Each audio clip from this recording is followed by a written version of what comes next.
This patient was referred to me for endodontic treatment of tooth number 3. As you can see, large decay into the pulp. This tooth had such long roots that the girls had a hard time getting all the roots on the radiograph. So these were 25 millimeter long roots. Palatal was 27 millimeter long. So finally they were able to get some better radiographs. And this is the other one. You can see again decay into the pulp, and they were able to get the palatal root on the radiograph as well. Now you look at this tooth and you say, "Oh, I can do it. This is an easy root canal. I can do it, right? You can do it. You think you can do it, right?" Well, if you can read X-rays, if you're a general dentist, you can read X-rays.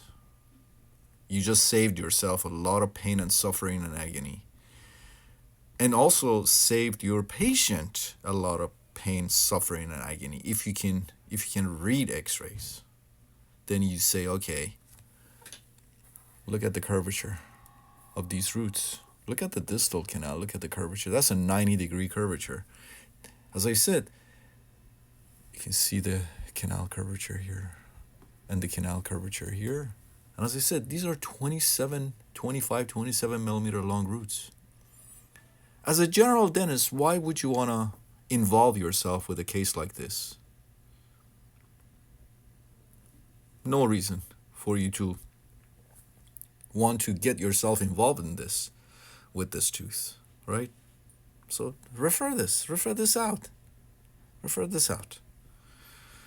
Okay, now take a look. Now you think you can do this root canal, right? Let me show you the post-op. So of course we went ahead and cleaned out the decay, rebuilt the missing walls before we even initiated the endo.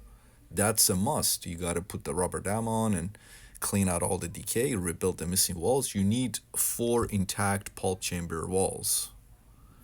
And you need that to contain your sodium hypochlorite. Right, take a look. And here's the post-op.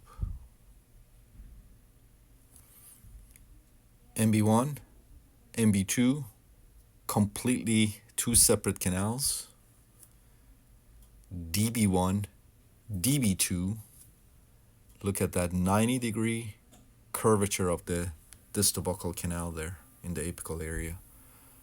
Look at the curvature of the palatal canal also. So this tooth in total had 5 canals: MB1, MB2, DB1, DB2, and of course the palatal canal.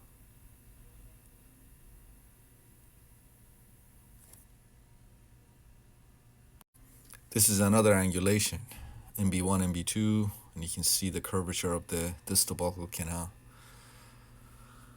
And another angulation. Again, you can see MB1, MB2 completely separate from each other. DB1, DB2, 90-degree canal curvature right there. That's 90 degrees. And of course the palatal with its nice curvature.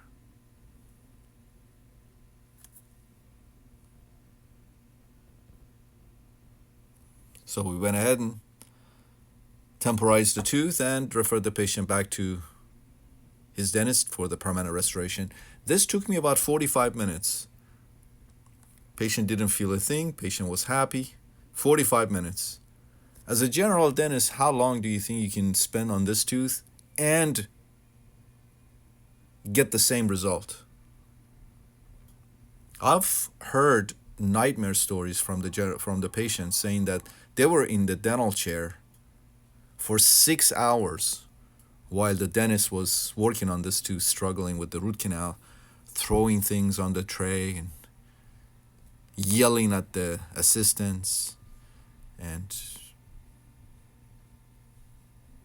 other patients were waiting for him in other operatories. Why? This took me 45 minutes.